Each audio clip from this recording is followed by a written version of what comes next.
আজকে করবো বিরিয়ানি। আর এদিকে হাজব্যান্ডকে যা যা লাগবে সব কিছু বলে দিয়েছিলাম, ও সব গুছিয়ে এনেও দিয়েছে। আর এদিকে বড় বড় সাইজের চিকেনগুলো কাটা রয়েছে, আর এদিকে পরিষ্কার করে ধুয়ে নিয়েছি। তবে এদিকে যেহেতু বিরিয়ানি করবো, এদিকে আলু, পেঁয়াজ, আদা, রসুন, ডিম, লঙ্কা, টমেটো যা যা লাগবে সব কিছু নিয়ে বসে পড়েছি। তবে এদিকে আমার কাটাকুটিও কমপ্লিট হয়ে গেছে। আর এদিকে আদা রসুনটাও আমি সিলে বেটে নেব। তবে এদিকে আলু, ডিম, যেহেতু বিরিয়ানি করবো বড় বড় সাইজের আলুগুলোকে কেটে নিয়েছি। আর যেহেতু বাড়িতে আমরা দুজনেই আছি, যেন 2টো ডিম নিয়েছি। আর শ্বশুর শাশুড়ি গেছে পিসির বাড়ি। আর এমনিতেই ওনারা দুজনে যদি না থাকে তখন আমরা আলু ভাতে ভাত করে খাওয়া হয়। বাট এবারে ভাবলাম বিরিয়ানি করি, আজকেই চলে আসবে। আর অ্যাকচুয়ালি এই ভিডিওটা অনেক দিন আগে ভিডিও।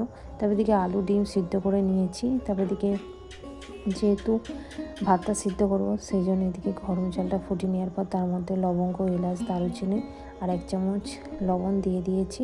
দেওয়ার পর তবে এদিকে চালটাকেও তুলে দিলাম। তবে এদিকে যেহেতু কড়াই করছি, হাঁড়িতে করবো না। আর সম্পূর্ণ বিরিয়ানিটাই আমি আজকে কড়াই করব, কারণ কড়াই করলে বেশি বাসন কোসনও হবে না। আর তোমরা চাইলে তোমরাও কড়াই করতে পারো। তবে এদিকে কথা বলতে বলতে এদিকে আমার ভাতটাও হয়ে গেছে। আর ভাতটা বেশি সিদ্ধ করে নেব না, যতটুকু প্রয়োজন ততটুকুই সিদ্ধ করে নিয়েছি। তার দিকে আলু ভেজে নিচ্ছিলাম। আর আলুটা আগেই আমি সিদ্ধ করে নিয়েছি। তার মধ্যে আমি দিয়ে দিলাম মিঠা আতর, কালার আসার জন্য। তবে এদিকে আলুটা ভাজার পর তবে এদিকে আমি ডিমটাও ভেজে নিয়েছি। তবে এদিকে পেস্তার জন্য পেঁয়াজটাকেও ভালোভাবে ভেজে নিয়েছি। তবে এদিকে আমার সব কিছুই ভাজা কমপ্লিট হয়ে গেছে। আর এদিকে আমি দুধ, কেশর সব কিছুই আমি ভিজিয়ে রেখে দিয়েছি। আর এদিকে গোলাপ জল যা যা লাগে, তবে এদিকে সব কিছু আমি প্রথমে রেডি করে নিয়েছি। আর দেখুন ভাতটা কতটা সুন্দর ঝরঝরে হয়েছে। তবে এদিকে যেহেতু অনেকখানি চিকেন, সেই জন্য ভাবলাম চিকেন কষা আলাদা করব। আর বিরিয়ানির জন্য তো চিকেন লাগবে।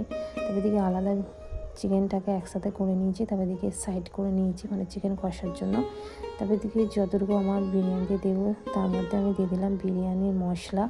আর আমি বিরিয়ানি মশলা দোকান থেকেই নিয়ে এসেছিলাম আমার হাজব্যান্ড, আমি আলাদাভাবে ঘরে বানাইনি। যতবারই বানিয়েছি বাড়িতেই বানাই, কিন্তু এবারে বানাইনি। তবে এদিকে আমি একে একে স্টেপ বাই স্টেপ দিয়ে দিচ্ছিলাম। চিকেনের ওপরে প্রথমে বিরিয়ানি মশলা দেওয়ার পর তবে এদিকে আলুগুলো, এদিকে ভাতগুলো দিয়ে দিচ্ছি, যেভাবে বিরিয়ানি লেয়ার দেওয়া হয়। তবে এদিকে পেস্তাও দিয়ে দিলাম। তবে এদিকে বললাম চিকেন কষা আলাদা রেখেছিলাম, তার একটু জুস ওপরে একটু আরেকটু ছড়িয়ে দিলাম। তবে এদিকে হেরাম করতে করতে আমি 2টো স্টেপে দিয়ে দিয়েছি। আর বললামই তো আমি কড়াই করছি, বেশি এক্সট্রা বাসন করব না।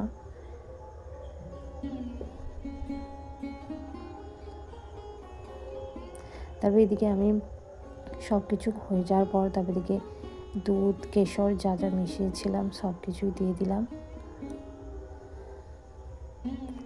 তবে এদিকে গোলাপ জল, মিঠা আতর দিয়েছিলাম সেটাকেও দিয়ে দিলাম। এরপর আমি ভালোভাবে সব কিছু দেওয়ার পর তবে শেষে আমি ঘিটা দিয়ে দিব।